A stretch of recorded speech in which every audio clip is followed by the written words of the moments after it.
కౌలు రైతులు కూడా న్యాయం చేస్తా, కూలీలకు కూడా న్యాయం చేస్తా. రైతు కూలీలకు ఒకటి హామీ ఇస్తున్నా, ఒక కార్పొరేషన్ పెడతా. రైతు కూలీలను ఆదుకోవడానికి ఒక కార్పొరేషన్ ద్వారా మిమ్మల్ని ఆదుకుంటామని కూడా మీ అందరికీ తెలియజేస్తున్నా. ఇది కాకుండా అక్వా రైతులు ఇక్కడ వస్తే నర్సాపూర్ పార్లమెంట్ అంటే గోదావరి జిల్లాలంటే అక్వా కల్చర్ ఎక్కువ ఉంటుంది. దేశానికే ఒక ఆదర్శం, ప్రపంచానికి చేపలు గాని రొయ్యలు గాని సరఫరా చేసే సత్తా ఉండే ప్రాంతం గోదావరి జిల్లాలు. వాళ్ళు కూడా ఒకప్పుడు మీసం రొయ్య మీసం మెలేశారు, ఇప్పుడు దించుకున్నారు, రివర్స్ లో పెట్టుకునే పరిస్థితిలో వచ్చారు. అవునా కాదా? ఏంటి కారణం? చేతగాని ప్రభుత్వం. అవునా కాదా? నేనున్నప్పుడు అక్వా కల్చర్ని హార్టికల్చర్ని అగ్రస్థానంలో పెట్టారు.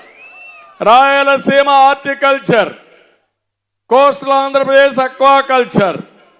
ఆ రోజు నేను చేసిన పని చూస్తే సంవత్సరం 35% గ్రోత్ వచ్చి దేశంలో నెంబర్ 1 ప్రపంచానికి సరఫరా చేశాం.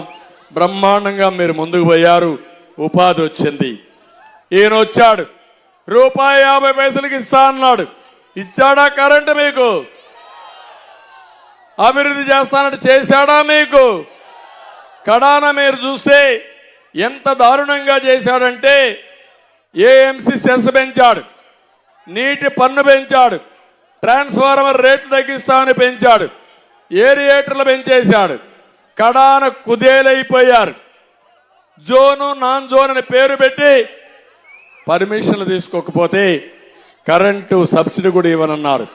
ఈ రోజు హామీ ఇస్తున్నా, మీకు తెలుగుదేశం వస్తానే ₹50 కరెంట్ ఇచ్చే బాధ్యత మాది. ఎన్డీఏ ప్రభుత్వంలో మీ అందరికీ హామీ ఇస్తున్నాం. ఇద్దరు, ఒక ఎంపీ ఒక ఎమ్మెల్యే సాక్షిగా ఈ ప్రాంతాన్ని ఒక అక్వా కల్చర్ హబ్గా తయారు చేసే బాధ్యత ఎన్డీఏ మేము తీసుకుంటాం, 3 పార్టీలు కలిసి.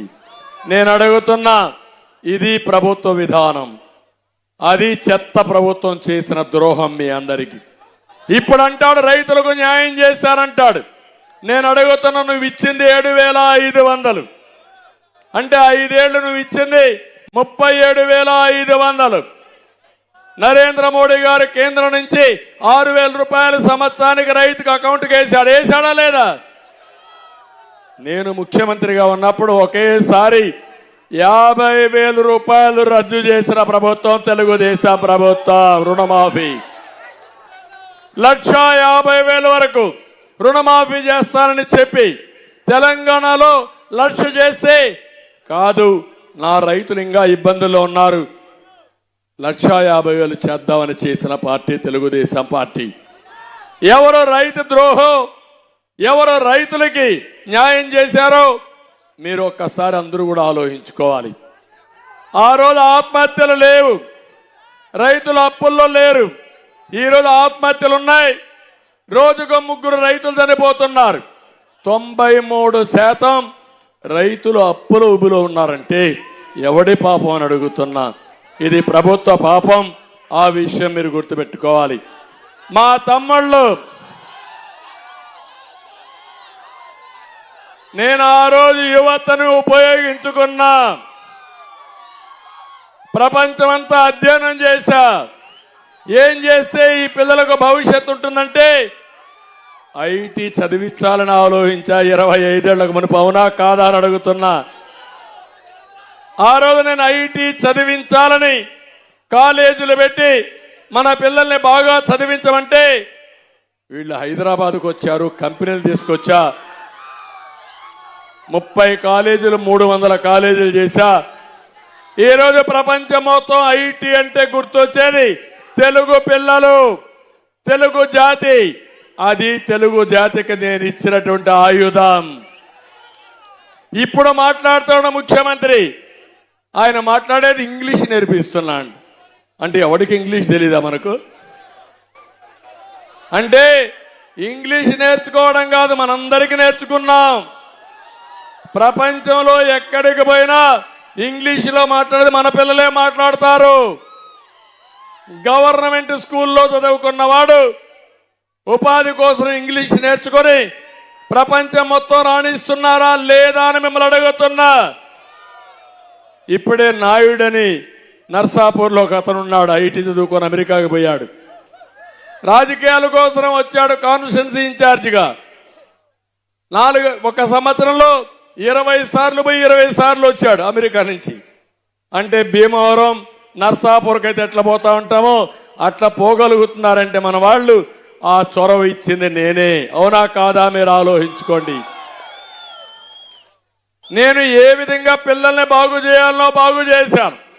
5 ఏళ్ళు అయింది.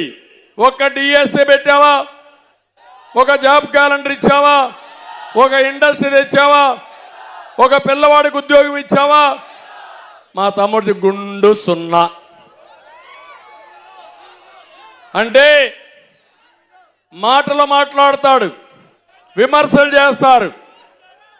అందుకే నేను అప్పుడప్పుడు అడుగుతాను, జాబు రావాలంటే మళ్ళీ అది ఎన్డీఏ పైన నా పైన ఉండే అభిమానం మీ అందరికీ. గంజాయి రావాలంటే జగన్ ఉండాల, గంజాయి పోవాలంటే ఎన్డీఏ రావాలి. మీకు ఒకటి హామీ ఇస్తున్నా, 100 రోజుల్లో ఈ రాష్ట్రంలో జే బ్రాండ్ మద్యం ఉండదు, గంజాయి ఉండదు, డ్రగ్స్ ఉండవు.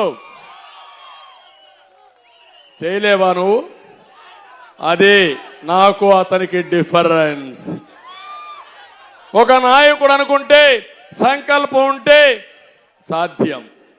నిస్వార్థంగా పనిచేస్తే ఏదైనా సాధ్యం. అదే స్వార్థంతో పనిచేసి గంజాయిలు డబ్బులు కొట్టేయాలి, డ్రగ్స్ లో డబ్బులు కొట్టాలి. జే బ్రాండ్ నేను అడుగుతున్నా, ఏం తమ్ముళ్ళు మీ ఈడ కూడా మందుబాబులు కొంతమంది ఉంటారు, ఉన్నారా? ఇక్కడ కూడా నేనున్నప్పుడు 60 రూపాయలు క్వార్టర్ బాటిల్, అవునా కాదా? ఇప్పుడు క్వార్టర్ బాటిల్ ఎంత? 200, అవునా కాదా? 200 రూపాయలు. కొంతమంది 300 కూడా అంటున్నారు, కానీ నాకు తెలియదు మీ ఊర్లో. రాత్రి లేట్ అయితే 300 చేస్తారు అంటున్నారు. నేను అడుగుతున్నా, మీరు ఒక టీ స్టాల్కు పోతే చాయ్ వాలా మీ దగ్గర డబ్బులు తీసుకోడు. నాకు టైం లేదు, నువ్వు స్వాప్ చేయి, ఆన్లైన్లో బటన్ నొక్కమంటాడు. అంటాడా లేదా? బ్రాండీ షాపులో ఆ విధానం ఉందా అని మిమ్మల్ని అడుగుతున్నా. లేదు అంటే కారణం ఏంటి? ఈ పాపిష్టి డబ్బులు తాడేపల్లి కొంపుకు పోవాలి. ఈ విధానం మీరు అర్థం చేసుకోవాలి. ఒక వ్యక్తి ఆనెస్ట్గా ఉంటే, నీతి నిజాయితీగా ఉంటే సమాజానికి బాగుపడుతుంది. ఒక వ్యక్తి దుర్మార్గుడైతే, అవినీతిపరుడైతే మీ జీవితాలు తాడుకుంటాడు, మీరు ఆర్థికంగా చితికిపోతారు, మీకు ఇబ్బందులు వస్తాయి. అది వ్యత్యాసం.